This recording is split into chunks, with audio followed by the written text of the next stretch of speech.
అందరికీ నమస్కారం. జయ శ్రీరామ్. ఆంజనేయం మహావీరం బ్రహ్మవిష్ణు శివాత్మకం తరుణార్క ప్రభం శాంతం ఆంజనేయం నమామ్యహం. ఓం త్ర్యంబకం యజామహే సుగంధిం పుష్టివర్ధనం ఉర్వారుకమివందనాత్ మృత్యోర్ముక్షీయమామృతాత్.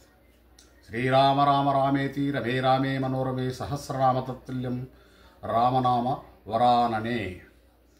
నిత్య పూజ ఎవరు చేయాలి? సాధారణంగా నిత్య పూజ చేయడం అనేది పురుషుడు చేస్తాడు. ఎవరు చేయాలంటే యజమాని నిత్య పూజ చేయాలి. సంకల్పంలోనే ఉంది, ధర్మపత్ని సమేతస్య అని ఉంది, కానీ సతీ సమేతస్య అని లేదు. అలాంటి దాని అర్థం ఇంట్లో పూజ ఇంటి యజమాని చేయాలి. ఇల్లు అభివృద్ధిలోకి రావాలి అని యజమాని కోరుకోవాలి. పురుషుడు ప్రతిరోజు పూజ చేస్తాడు. నైమిత్తిక తిథులలో పూజ చేసేటప్పుడు భార్య కూడా ప్రక్కన కూర్చుంటుంది. వినాయక వ్రతం లాంటిది చేసినప్పుడు వస్త్రధారణ నియమం అన్నప్పుడు ప్రధానంగా ఆడపిల్ల అయితే లంగావోని వేసుకుంటుంది, వివాహిత అయితే చీర కట్టుకుంటుంది. అమ్మవారికి అనే కదా ప్రధానం, కాబట్టి మనం కూడా అవే కట్టుకుంటాం. ఇక పురుషులకు సంబంధించి వేదం ఒక మాట చెప్పింది, వికచ్చ అనుత్తరీయశ్చ నగ్నశ్చావస్త్ర ఏవచ. గోచి పోయకుండా కేవలం బట్టను చుట్టూ మాత్రమే తిప్పి కట్టడం దిగంబరుడే అవుతుంది. బట్ట గోచి పోయాలి, వెనక తీసి కుచ్చుళ్ళు పోసి గోచి వెనక్కి దోపుకోవాలి. దానిని కుచ్చము అంటారు. వికచ్చ గోచి పెట్టుకోలేదు, అనుత్తరీయశ్చ పైన ఉత్తరీయం లేదు, అంటే ఉత్తరీయం ఒక్కటే ఉండాలి పురుషుడికి. చొక్కా కానీ బనీను కానీ ఏది ఉండకూడదు పూజ చేసేటప్పుడు. దేవాలయంలోనైనా అంతే. భగవంతుని యొక్క అనుగ్రహాన్ని ఆపేక్షిస్తున్నావు. నీ గుండెలలో ఏ పరమాత్మ ఉన్నాడో వాడే ఎదురుగుండా ఉన్నాడు. వీడు వాడికి కనపడాలి. ఉత్తరీయం ఒక్కటే వేసుకుంటావు, గోచి పోసి పంచ కట్టుకోవాలి. ఎడం భుజం మీద ఉత్తరీయం ఉంటే వాడు భార్యా సహితుడు, మంగళప్రదుడు అని గుర్తు. కుడి భుజం మీద ఉత్తరీయం వేసుకుంటే భార్య చనిపోయింది, అమంగళకరుడు, యజ్ఞయాగాది క్రతువులకు పనికిరానోడని గుర్తు. అసలు ఉత్తరీయం వేసుకోకపోతే పూజకు అర్హుడు కాదు అని గుర్తు. కాబట్టి ఉత్తరీయం లేకుండా ఉండకూడదు.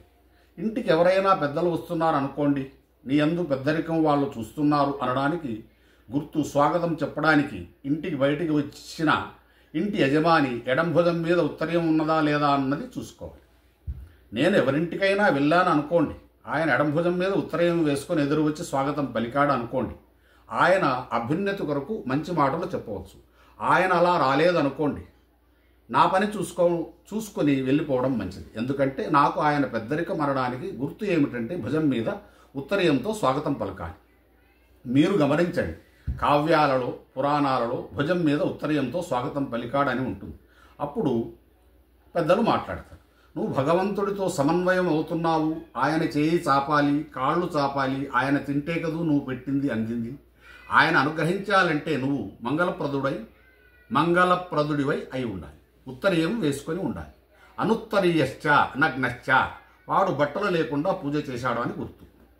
అవస్త్ర ఏవచ మళ్ళీ నొక్కి చెప్పింది వేదం, వాడు నగ్నంగా ఉన్నాడు. నగ్నము అన్న మాటకు అర్థం ఏంటంటే దిక్కులు కప్పని వాడే ఉన్నాడు. ఒక చుట్టి కట్టాననుకోండి పూజకు పనికిరాడు, గోసిపోసి కట్టే కూర్చోవాలి. అందుకే వేదం చదువుకున్న పెద్దలు వాళ్ళు భోజనం చేస్తుంటే కనీసం అంగవస్త్రం అంటారు. చిన్న గుడ్డ అయినా సరే గోచి పోసుకొని కూర్చొని భోజనం చేస్తారు తప్ప అసలు వికచ్చంగా భోజనం చేయరు. వికచ్చంగా పూజ దగ్గరికి వెళ్ళరు. దేవాలయంలో అంతరాలయ ప్రవేశం చేయరు. అలా పంచ కట్టుకునేటప్పుడు ఆ పంచకి కానీ ఉత్తరీయానికి కానీ అంచు ఉండాలి. అంచు లేని బట్ట కట్టాడు అంటే అమంగళప్రదుడు అని గుర్తు. అవతలి వాడు 10 కాలాలు బ్రతకాలని కోరుకుంటే అంచు ఉన్న బట్టలు తీసుకొచ్చి పెడతారు. ఒక ప్యాంటు గుడ్డ నేను పెట్టాను అనుకోండి, దానికి అంచు ఉండదు. అందుకే పీటల మీద అల్లుడికి పెట్టాలి అంటే నీకు కోటు కుట్టించాలి అని మోజు ఉంటే బయట కుట్టించు. పీటల మీద కూర్చున్నాడు. భగవత్కార్యములో ఆయుఃకారక. నువ్వు ఇచ్చేది నువ్వు ఉత్తరీయం వేసుకోవాలి. ఉత్తరీయం లేకుండా బట్టలు పెట్టకూడదు, ఉత్తరీయం లేకుండా బట్టలు పుచ్చుకోకూడదు, అంచు ఉన్న బట్టలు పెట్టాలి. అందుకే ఇప్పటికీ మన వాళ్ళు పంచల చాపు పెడతారు.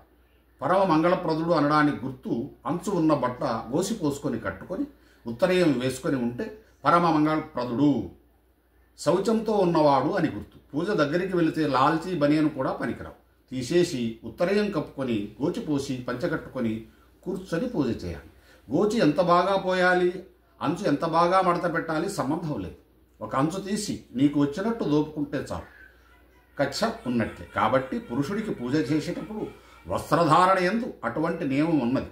పూజ యందు ఎప్పుడూ గోచి పోసుకొని పంచకట్టుకొని ఉత్తరయం వేసుకొని పురుషుడు పూజ చేయవలసి ఉంటుంది. జై శ్రీమన్నారాయణ.